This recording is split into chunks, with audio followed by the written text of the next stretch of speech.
A warm welcome to the day 3 of the 10th edition of the Pune International Literary Festival 2022.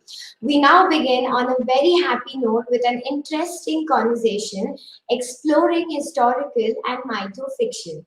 I welcome our guest, Ms. Shraddha Sahi is an ophthalmologist who judges her professional demands and passion for writing with a new label of a tennis mom. Sonali Raje works as an associate professor of chemistry at Towson University and alumnus of the Indian Institute of Technology, Mumbai. She is a US Fulbright scholar.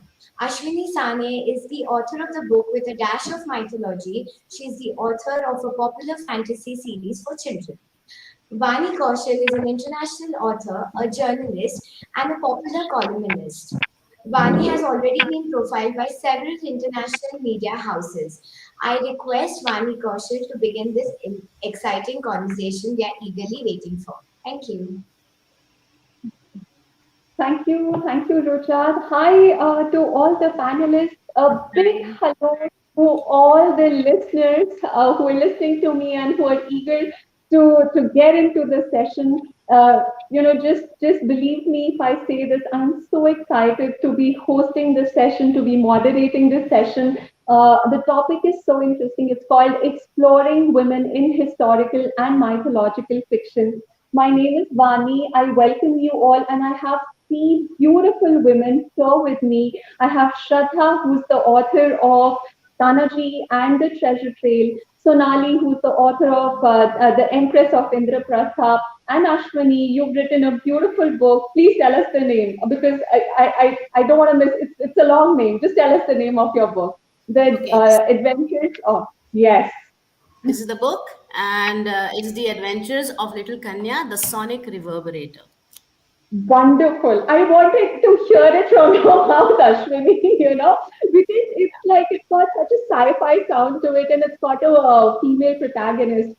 And you all have, including me, my latest book is called Seconds Later, and we all have female protagonists. And this session is about females in historical and mythological fiction. So, without wasting any more time, I'll just get into the questions because I just have so many of them, and I'm sure our listeners too have a lot of questions.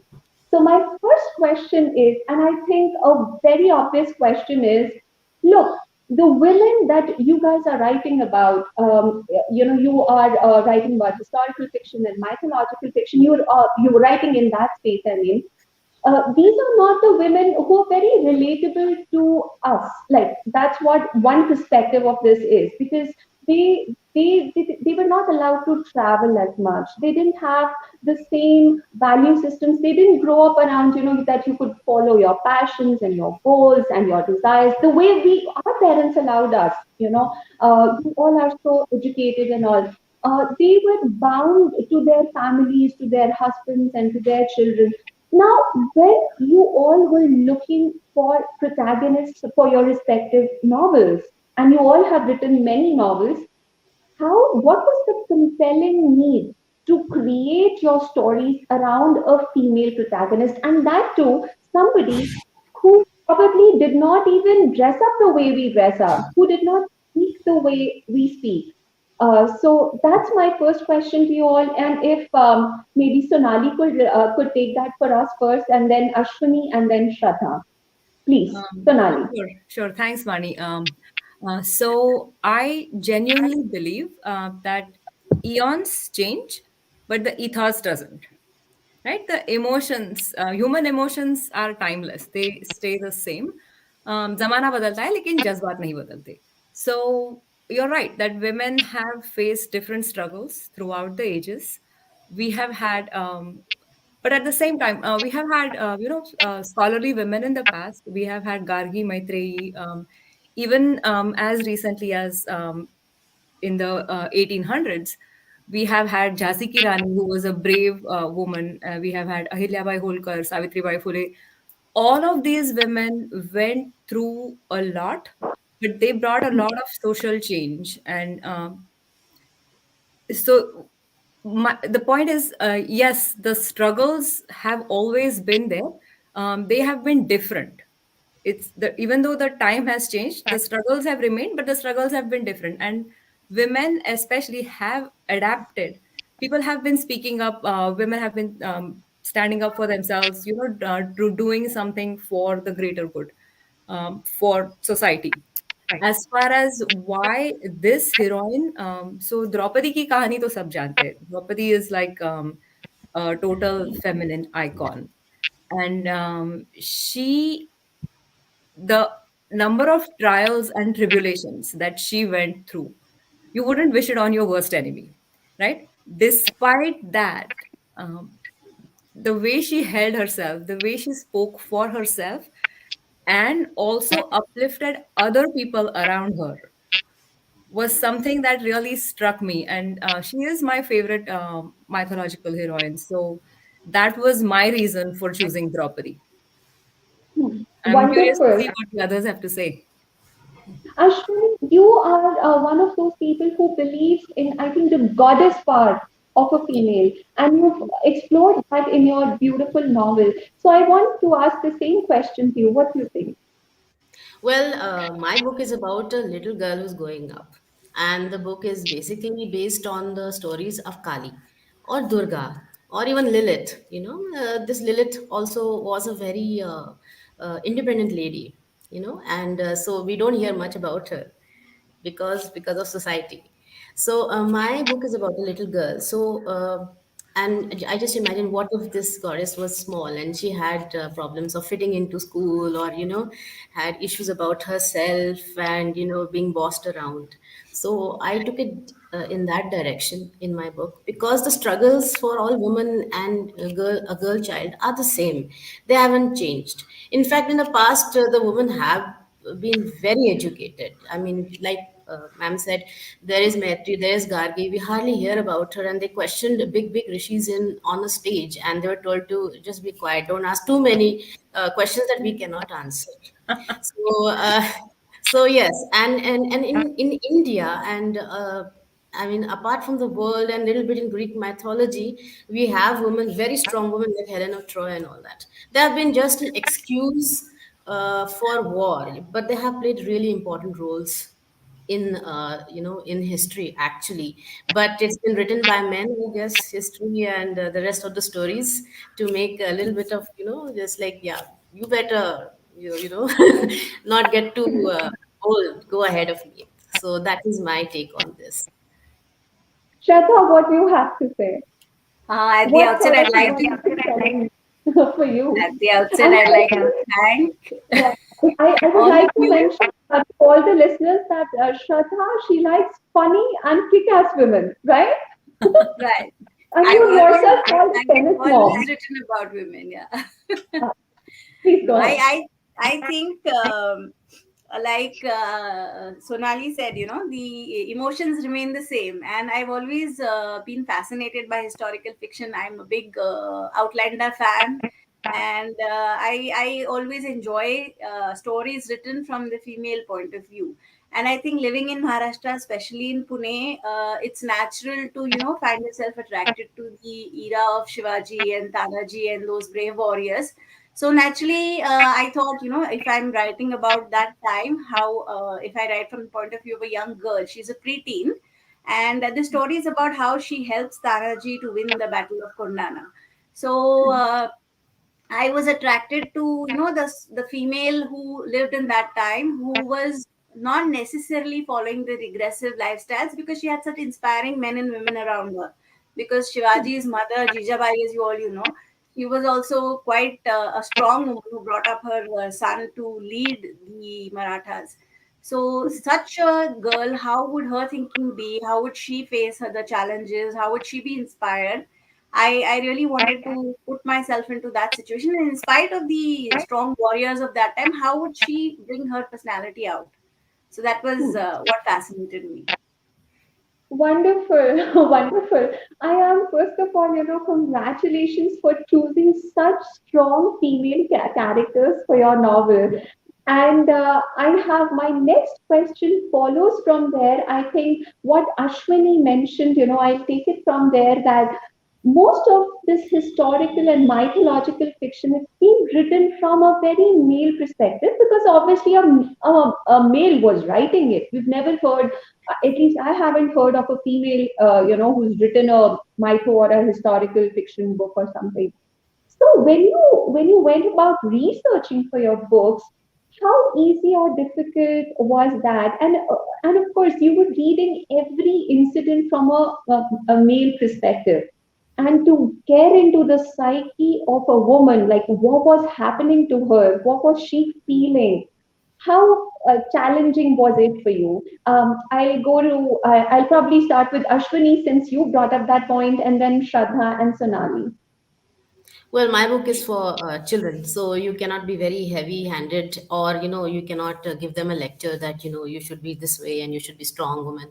So you just have to put it in from side characters, like a father who gives this girl confidence, things like that, or the her friend will help her through something which she's not good at, maybe swimming or something like that, to develop herself. So this is the idea I went about. Then of course you have to do research, you have to be correct in what you're saying. If the goddess's weapons are 9 or 8, there's always a debate: is it 9, is it 8 weapons that she's got? You have to figure out how to put it across. Will people read about 8 weapons? And definitely you have to do research. You can do in-depth research. Of course there's the internet, but you can read books. I think Nilkant Oak writes very good books.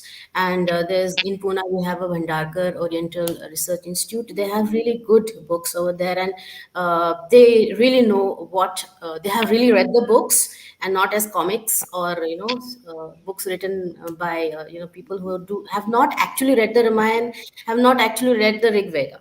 So they will, or the Mahabharata as well. So they, if you go to their library and if you interact with them or look at their YouTube videos and learn, they have classes. So you can definitely get a knowledge about what the whole character is about, and bring it to a level of a small child, how you put it in. So I just Wonderful. add things like things from Persia in a very light centered funny way. That's how I go about it. Wonderful. Shraddha? I was fortunate in that the time my book is set in Shivaji and Tanaji's time, a lot of literature is available, especially by Ranjit Desai. It's very a lot of information in the general sense about these events of history, about the happenings, about the battles, about the men, about their lives. What I found a little more challenging was the nitty gritty. So if my protagonist is wearing a dress, or it's a parkar purka, so in that, what color would it be? What natural dyes? What colors were available at that time? So that those little things you don't realize. You just tend to show the she is looking at her reflection and pondering, her inner dialogue you want to show, but you don't pause to think whether there were mirrors at that time. If she would have access to a mirror, would she look at herself in the water? If she filled the vessel from the tank, or sorry, the well, what would be the utensil she would be using? Would be brass? Would it be earthenware? So those little things I found challenging, and we don't realize, but every line, nearly every page, every paragraph, we are using those background details. So that part of research I found a little challenging. But the general thing, I was fortunate enough to have a lot of information. I think you're right because the details, what you say, the devil is in the details. It's like those very little details, the vocabulary, the sort of crockery, cutlery that is being used. You have to just get it right. You can't go wrong with that. Otherwise, your reader is going to be like, "Arey, research to kiya nahi, aise ही लिख दिया." So, Sonali, what about you? Um, so, in the past 2 decades, there have been several stories on female centric mythological characters, not only by women writers, but also by male writers. पहले तो नहीं था, you were right. There was a lot of like the Mahabharata is predominantly through a patriarchal lens, but that is changing now. There are several stories that are available about that. So like Ashwini said, I haven't read the original Mahabharata either, but the Bhandarkar Oriental Research Institute, which she mentioned, Bori is definitely an excellent source of all the information, and they have YouTube videos and stuff like that. I tried to read all the contemporary mythological stories about Draupadi as well as other characters in the Mahabharata. And then there's the internet, which is a vast source of information. I was also lucky to have like friends and neighbors here who I could just, borrow their books, like give me some authentic sources which I can use, because it's like you said, if the research gets messed up, then the readers are going to not like it. So yes, a tremendous amount of research does go into this, and I basically, like every other writer, I used everything available at my disposal. And the one thing that I think all of us as writers do is read, read, read, and read everything we can, not only in the genre that we are writing about, but also in other areas, because you can get a lot of interesting tidbits from other genres also. At least that's my take on it. Like you don't, it just doesn't necessarily have to be fixed in this one niche area that you're writing in, but you can collect ideas from other aspects of life. Wonderful, wonderful. I think, we would all agree we are readers. We are readers first. We read a story that truly, touches something inside of us, and that sort of compels us to maybe write about something as well that touches our readers also the same way. So yeah, you have to read a lot. You have to research from authentic sources. As Ashwini said, if you haven't read your basic manuals, like जो आप अगर आपने mythology नहीं पढ़ी तो how will you be able to create a story out of it? It's like it's not going to sound authentic. So very true. My next question to you is that when we look at historical and mythological fiction, we also see that in the days of yore, women, they've been portrayed the value systems and all, they are all very different from our current values. They were mostly treated like a victim of relationships and situations and circumstances and events. And there was a huge burden of patriarchy, and a lot of judgments and criticism was being passed, coming directed at them, towards them from the society, from all over, for their child rearing skills, for their overall manage housekeeping skills, etc. However, I think if it is like, if I can safely say that things are changing a bit, and I'd like to, refer to this song. This is a Salman Khan song, which I'm sure you must have heard, from Race. It says, you must have heard this one. एक बार baby selfish होके अपने लिए जियो ना. So, which is all about self-love, which is about expressing your thoughts and emotions the most authentic way, just being yourself at all points in time. So I think it's safe to say that things are changing for women all over the planet, even if bit by bit. So I want to ask you, like, when you create your stories, how do you decide to make your stories more relatable for your readers who are obviously existing in present time, who are for them these values are more relatable, self-love, expression, and all that. What values do you keep uppermost, and how do you leave your reader feeling more empowered? Because I think that's also one of the roles that we have as women writers, to not make other women and other children and men also probably leave with the feeling, oh, victim jaisa story hai. No, but leaving them with the feel of empowerment. So how do you do that? How do you decide the values, the things that you're going to put in your stories? I'd like to go to Shraddha first, and then Sonali and Ashwini, if you could take that. Like I mentioned before, because my story is set in such a time, we already had strong women, women who fought for Shivaji, women like his mother Jijabai who brought him up. So, in that sense, I think the women and the children, especially females of that time, had this example before them, and they were not necessarily restricted by the thinking of the men around them. But yes, the I think like what present day children can also correlate to, they have two limitations. One was of their time before them, and one was because they are children, They are restricted in the amount of things they can do. Their parents, they have to follow what their parents say. They have to follow what their, in this case, the villagers, the village headman, everything, they have to follow that. But I've showed my protagonist to have a very forward thinking father, and in spite of him also having a son, he brings up his daughter in quite the same way.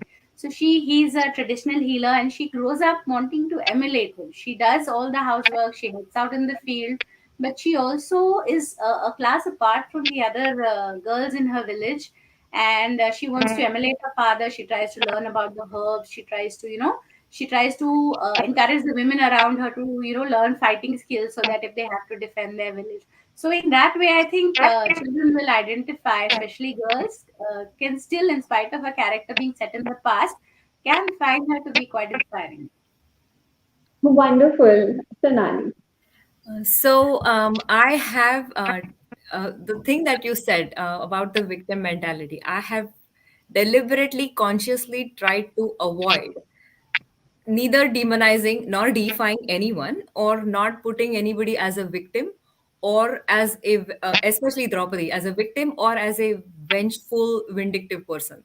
Because Draupadi ki kahani mein, it was always like, so during her swayamvar, she told the entire assembly that she would not marry Karn. And then on that same day, when she goes to her mother-in-law, because of a accidental word slip by her mother-in-law, where she says you have to marry all the five brothers, एक 4 घंटों में किसी की personality doesn't change, right? You don't change your personality from being an open communicative person and to suddenly being somebody docile. So I have tried to show how she respectfully refuses to marry the five brothers. And she asks her mother-in-law, ki, as a mother, would you want to marry somebody would you want to marry someone just because their mom suggested that they should marry you? And there are five other men also. I mean, Arjun is already her husband, but what if some of the other Pandavas don't want to marry her? Right? So there is that question also. And then what has not, at least in my readings, what I have not seen is Draupadi's relationship with her mom. वो कहीं मैंने देखी नहीं है. And I genuinely feel that in your formative years, the years that a girl spends in her parents' house define how she develops as a person, and then she takes that over to her other family once, if and once she gets married. So you learn to be independent, you learn to stand up for yourself and for other women in your own house. That's one of the things I would definitely want readers to take away from my book, is to how to pick your battles. I mean, there's a time to be diplomatic and there is a time to voice your opinion. Being progressive doesn't mean कि तुम्हारा दिमाग, you just don't throw your brains out. There is a time and place for saying things, and there's a time to keep quiet. So how to respond rather than reacting to a situation in life is something that I have tried to portray, and a more nuanced, balanced perspective, neither a victim nor a villain, but as most of us are, somewhere in between. That's my Hmm. perspective on the book. Something that you said, Sonali, it's so beautiful. That it's not the way you react, but it's like. Can you say that again? Because So yeah, you choose to respond to a situation and not react to it. yes, yes. I think that's where your training comes, those years and years of training that you put into things, that you respond in a way which takes you on a higher level, which is more graceful. And I think everybody knows that whatever you think, whenever you think about Draupadi, she is known for her that grace. She always was very graceful in her dealings. Yeah, that's there. Ashwini, what do you have to say about this? What values do you keep in mind or you keep uppermost when you're writing your books? Definitely, since it's about a little girl, so about confidence and understanding what is your power and what you can do, what you can extend yourself to do. This my character learns through experience in dealing with the problems she has in front of her, dealing with the devil or dealing with the school boss, a bossy girl, or dealing with her new mother and trying to adjust in a different house. So you have to take it down to that child's level, and also having fun in the end. And basically understanding like how to think and make a decision, like Mrs. Raje said. So that is very important. And as for in the past, have women been portrayed? Have they been victims? Well, I think Draupadi or Sita or Savitri, I think took really, really their own decisions to go to the forest and to marry these five men. It was a political decision. I mean, these men had property also, and she also came with half of Kandahar. So occupying Kandahar is a huge territory, and that's. I mean, you have to interpret the mythology the way, like in an intelligent way. Uh, and the rest of the things have been added later, that she has to sleep below the legs of the men. That is probably added later. And we still have a few tribal societies which have this marrying of five men, the Jonsaris in near Dehradun in Chakrata. They have it. So basically, in the game of chess, probably they just gave away Kandahar like that, you know, and it was interpreted in a different way. And Sita also took her own decision to go, and Savitri married a man who everybody said don't marry. Yeah, so they were very brave. So same bravery and the same the focused using your intelligence on the spot intelligence, how to deal things in the most diplomatic way. I've tried to convey this through the side characters and the experience of the protagonist. This is what I've done. Hmm. Wonderful. I have a quick question for you also. Something that Ashwini said, when you read mytho or historical stuff, you often find many versions of the same story. Like somebody would say there were 8 weapons, somebody would say 9 weapons. I want to ask all three of you, and I'm sure our listeners would benefit a lot from this answer. How do you decide which version to trust? Do you have an internal compass telling you, oh, okay, maybe I'll go with the 8 weapons? Or, how can you truly tell? Like, I'll start with you, Ashwini, and if three of you could answer, I think this is going to help our listeners as well. Well, you have to read the book to understand, because it will give away some of the things which I've done, which I have taken some creative liberty. Well, you have to just make sure that it's not going to offend anybody, and Creative liberty. take the general point of view of what people are saying. You cannot take a researcher's point of view, because not a lot of people read research work like Gori Bhandalkar, Oriental Research Institute. People don't read up so much, so you have to take a middle path, which is mostly acceptable. Take some creative liberties, change some names or situations to make them your own, so people don't get if affected. For example, I have changed the names of the gods. Like, I have tried to keep it not so Hindu as such. I've tried to bring about the preserver. I've given it a different name. I've just turned the name around of Vishnu, so that everybody is accepting the god, whoever it is, and the idea of the creator, of the preserver, of the destroyer, Wonderful. the Kali. I've changed the names. So you have to do that kind of a balance. And of course, I think Ramayana also is a collection of stories. In actuality, it is not. It was like one prominent person and millions of other stories of important things which happened in the Ramayana. So they also took creative liberty to write the Ramayana that way. Shraddha, how do you decide which version to Um, choose? since mine is a work of fiction, it's a fictional Bindas. character set in a historical time. So yeah, that disclaimer is always there. But yeah, I think the general accepted history and the what people have been listening to over the years, plus a few very strong and much lauded books on the topic, would give you a general outline of how to work.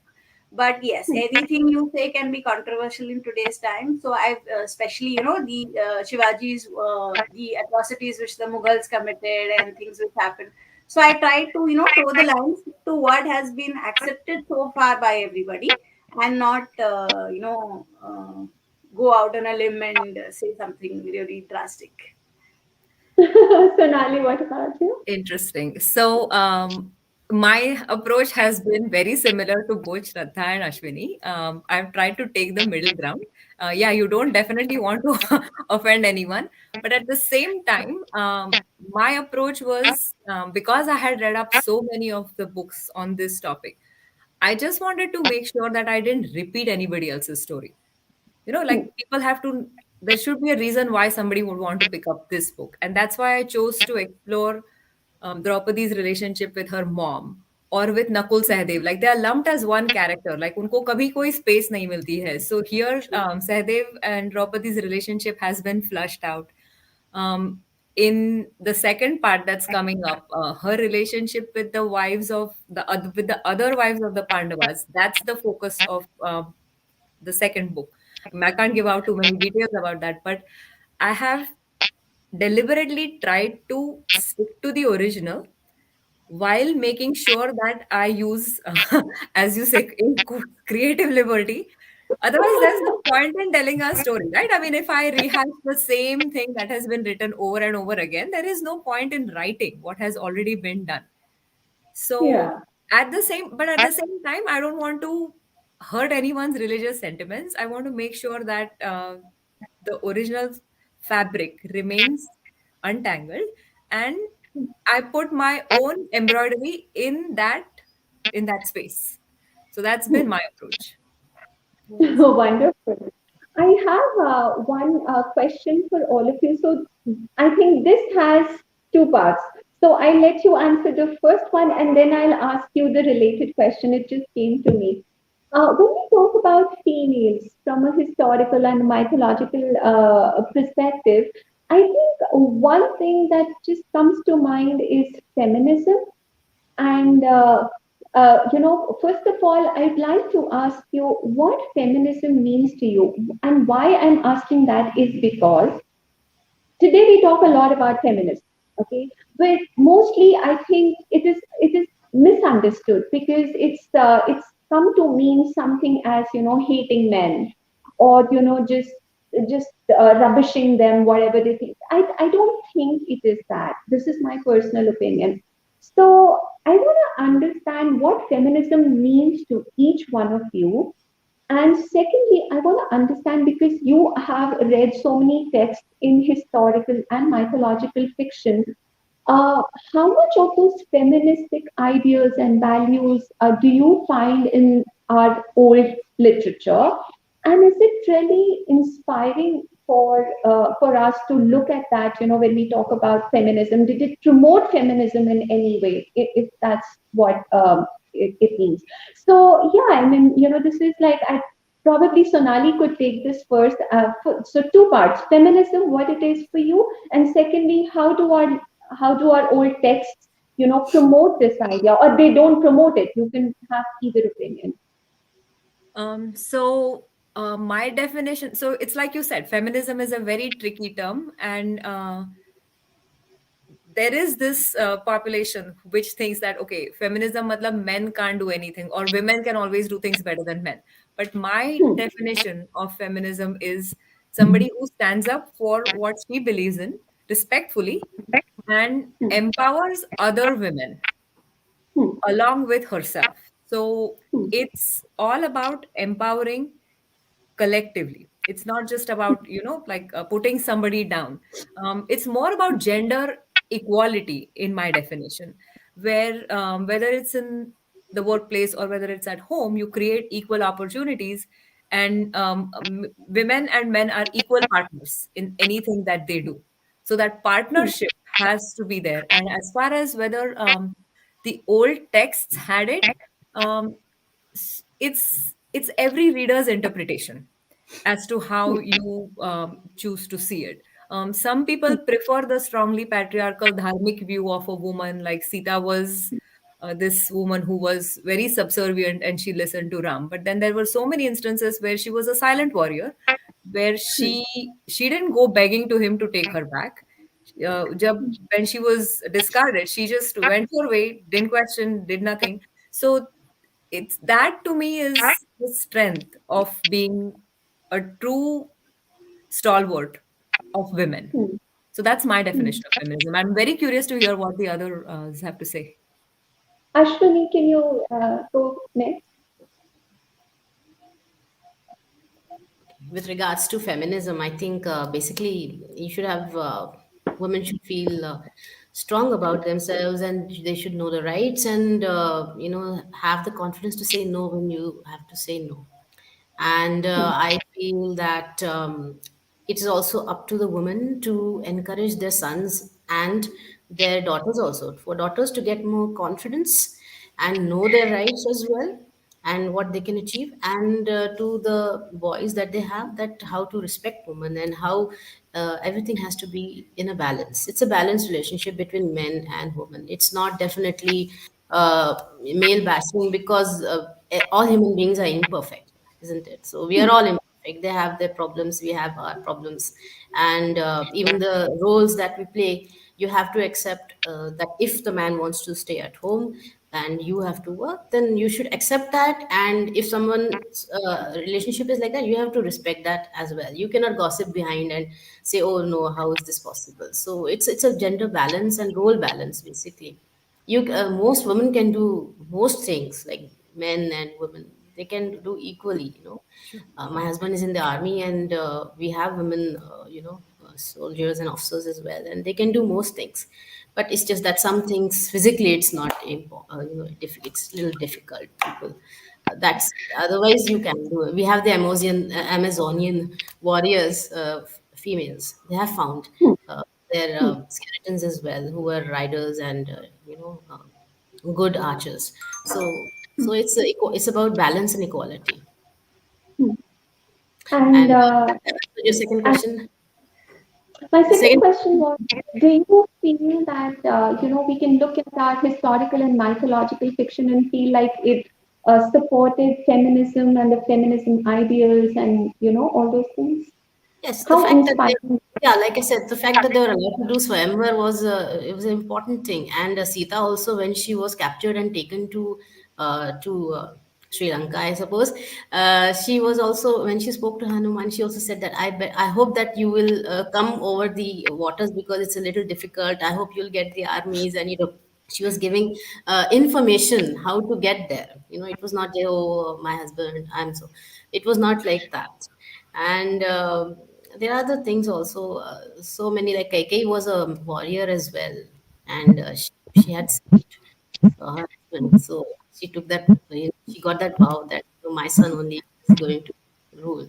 So yeah, I mean, you have to read it and understand it for yourself. That yes, feminism and strong feminist ideas have always been there. In fact, in Indian culture, we have had strong women characters in history as well. Hmm. And Shraddha?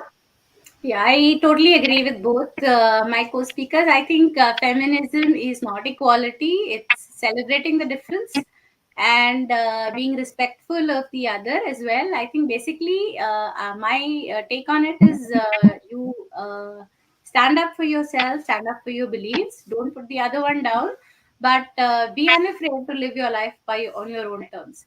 Hmm. Where examples in history are concerned, I think we've I have the approach where you don't like certain aspects, you flip the book and move on to the next part. So leaving the regressive stereotypes aside, I think we have strong women examples like Savitri Bai Phule, we have Jijabai, we have Jhansi Ki Rani, and it's better to just learn from those and forget about. I mean, don't diminish what happened, learn from it, but you don't need to dwell on the fact that these things also happen. Hmm. Hmm. Wonderful. As a last question, as we go into the last minutes of this very exciting session, I want to ask you, when we write books, and this is something that I'm asking you all because I've authored books, and we all write, we all learn about life. Now, you are people, who've written from those, when you write, you learn a lot about yourself in the process, and you learn where you are coming from. Like, you're not this individual who's just created 40 years ago. You have this huge legacy that you're carrying. I want to ask you, like, especially because you've written about women from our history, our grandmothers. What is it that it taught you about your own self? And did it leave you feeling more empowered as people, as humans? Maybe I could start with Sonali first. Like, how did your writing journey help you discover yourself truly? And you're already so educated, by the way. Oh my God. You're Um, all so educated. You're all so educated. Wow, so wonderful. yeah, so the education aspect of it is very different from self-discovery, right? For me, the writing process was so. I mean, I love my job. Like it's it's I do it from my heart, but the writing aspect of it was soul satisfying. I just it was just s- surreal for me to be able to put my thoughts, all these ideas that I had, and to be able to just put them down. I had no idea whether anybody would read it or not, but at that point, it didn't matter. कि कोई पढ़ेगा कि नहीं was not my goal. It was just like I'm doing this for myself, and I'm doing this at such a late stage in my life, but it helped me come out of my comfort zone, if you will. And it was just because I've never done this before, and like this is my debut, so it was an eye opener for me. It was an amazing journey, and it's just been. I mean, I've loved every minute of it. So yeah. Wonderful. Well, well, I've always traveled in my life with my father, been to different countries and been to different schools. So this definitely comes up in my adventures. So every new place was an adventure. So, and I was always the new girl in school. So that all those elements, they come into you. You as an author definitely leave a part of yourself in all the characters, and especially the main character that you have. So yes, definitely life influences what you write. Obviously, you have to make it relatable, and what more than yourself and other people that you have seen. So it has to be relatable, whatever you write, whatever character you create, even if it's you or a part of you, or if someone else, people should identify with it. You can't make something so unusual that people don't relate to it. Hmm, absolutely. And one thing that you learned about yourself as a woman. As a woman, what did I learn? I don't know. I learned to adjust very fast to different situations. New girl, new school, notebooks ले लो जल्दी से understand करो कि how what is the culture and all that. And this is was something which happens in the book also. She learns how to. She's an orphan and she goes to a family, so she has to adjust. So adjusting lies to come back to India, and I had to adjust to the Pune people and then Hyderabad people, and the cultures are different. Wonderful. And Shraddha, what about you? I think I developed a tremendous sense of respect. The limitations which women have had over the ages, how they overcame that, how much we've progressed, and it is on their shoulders that we're standing and doing what we are doing right now. Personally, for me, my profession is very scientific, where you have to listen a lot to what your patients are telling you. So there was no scope for self-expression. What can I tell you? So this writing was a good outlet for whatever I was feeling, for whatever I was observing. So it was a healing journey for me. Hmm. Patients, I heal the patients, but to heal myself I had to write. The writing, yes, yeah. I think the best thing that you said was standing on the shoulders of the giants. I think that's what I feel as a woman. I don't feel like I've made this journey alone. I feel we've had we come from a line of ancestors, our grandmoms, their grandmoms, who all were very strong women. Whether they had education or not, whether they were well traveled or not, they braved life. And I think it's gone in our DNA because it's all there in us, and no matter what we face today, and we face a lot in our everyday life, I think that strength, that inner strength comes from there. And when you are able to write it, you're basically just channeling that energy into writing, and that's what the reader also gets. More power to you. So we have a question from Sonali here. Sonali, you want to ask something to all Yeah, the. yeah. I wanted to ask you all. what aspect of your personality, if any, have you put into your protagonist or any other character in your book? Shraddha, you take that first, and then we all can take it. I think the sense of self belief, the sense of it may be not a very good thing at all times, but the sort of hearing the other person out and then, okay, now I'll do what I want to do. So that that aspect I think comes forward in all the women. They tend to, I write about, they tend to do what they want to do and maybe regret later. Okay. Ashwini? So, like I said before, being adventurous and getting along with most people and being extremely curious about things, ऐसे क्यों होता है, वैसे क्यों होता है. So that is something which has come into this book as well. Getting along with people, whoever comes your way, adjusting and being very, very curious about things and then getting into trouble also sometimes. You don't look like that at those times. Who looks, doesn't get it? looks can deceive. So as far as I'm concerned, my in my book, seconds later, I have a female. Can you all see me? I'm sorry. Yeah. Something wrong with the camera. So the thing is, in my novel, I have a young protagonist. She's all of 19, and she thinks she can handle fame, not knowing that fame doesn't come easy, that there's a price to pay. So the thing, she's not like me. She's a fun person, and the part of me that has gone into her is that she is impulsive. She just likes to do things. She likes to constantly challenge herself, and she's not deterred by anything, no matter what. And she loves to live the high life, not knowing that high life has got its own set of troubles and things like that. So basically what happened was when I launched my first book, that one had a male protagonist. Anyhow, I started the promotions and all, and I found that I was getting tagged on Facebook and Instagram in obscene posts sometimes. And that was like, it introduced me to the other side of fandom or fame or whatever you call it, the toxic side.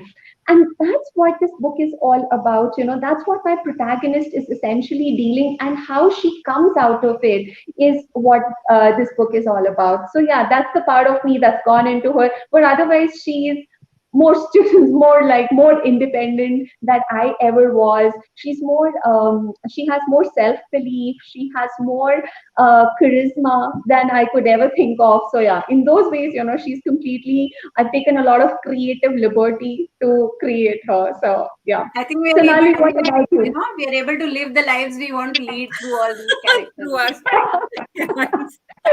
Absolutely, absolutely. Sonali, what about you?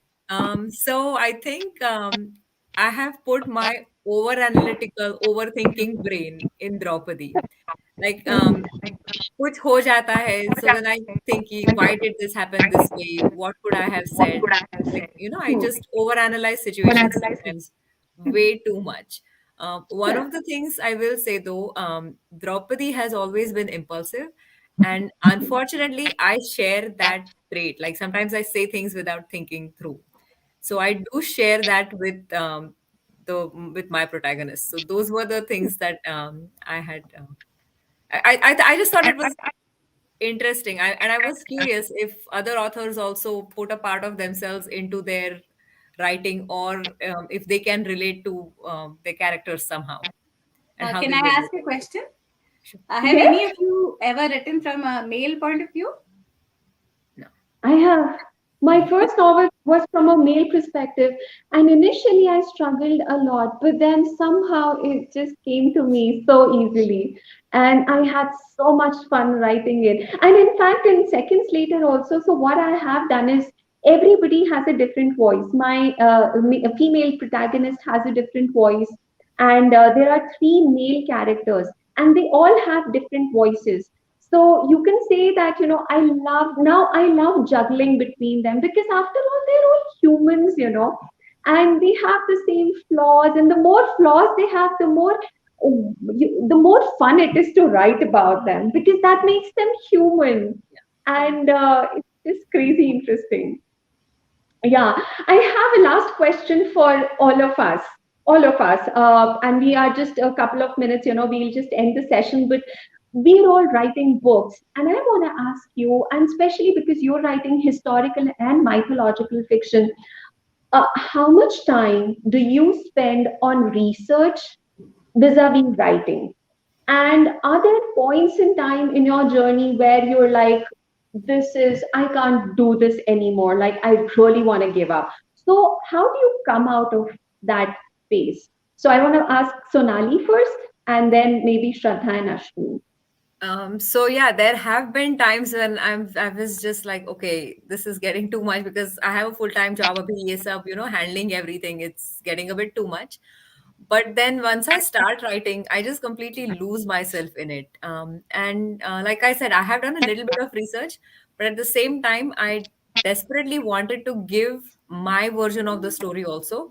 So it's been 50-50. It has been partly research and partly creative liberties, where there are new incidents which you have never seen before in the Mahabharata, like Draupadi's interactions with Karn's kids or something. So that wasn't strictly research. That was something that I made up just to give it a more nuanced perspective.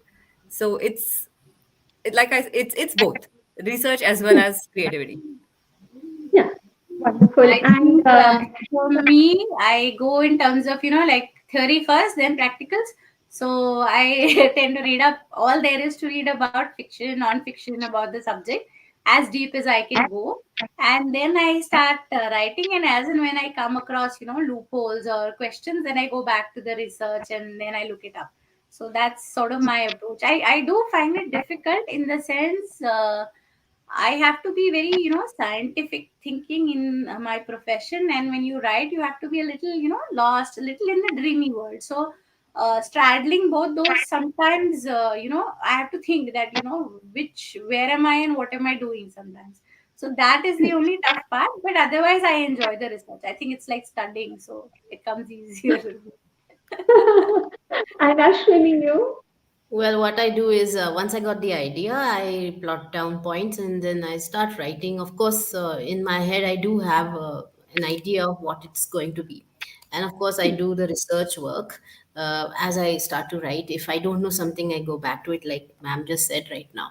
And what I do is I write like for an hour every day. I try when I'm in the flow, I write for an hour morning and evening.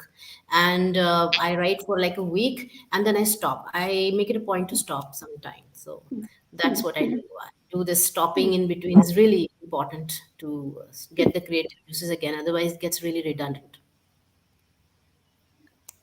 uh, Vani, how do you go about it? I think I think There's a she's connection. gone off. I think there's a connection issue or something.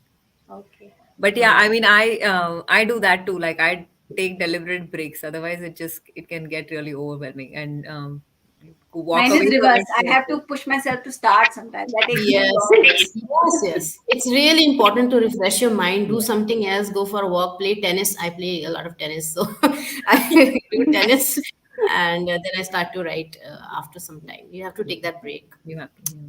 Yeah. Wonderful. I think we are almost closing this session. I want to thank the organizers of Pune International Literary Festival for giving us all this wonderful opportunity to reach out to our listeners and to talk about our books and what sort of excites us. And historical and microfiction is just such an interesting theme to look at and to explore. I've had fun, and I thank you all for joining us today. Shraddha, Sonali, Ashwini, please Thank you. say closing Thank words before the anchor is here.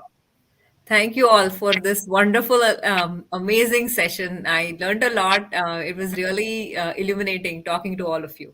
I think all of you are inspired me to write the next ones.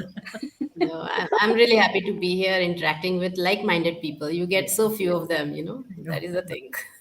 So yeah, Wonderful. thank you so Thank you, much, Vani. Vani. You've been Thank a you. wonderful Thank host. Thank you so you. Thanks, much. Sonali, so much. Thank Yep. you. Thanks. Thank you so much. What an engaging and super fun conversation today. Best of luck to all your future endeavors. Shraddha, Sahi, Sonali, Raje, Ashwini, Sane, and Vani Kaushal. And thank you so much for being PILF guests. It was an absolute honor. We will now begin our next session. Salzburg Global Seminar presents Suno Sunao after a break of 15 minutes at 12:15 p.m. We thank our title sponsor Vishwakarma Publications, silver partner SBI, bronze partner Bajaj Allianz, and our bookstore partner Crossword. Thank you.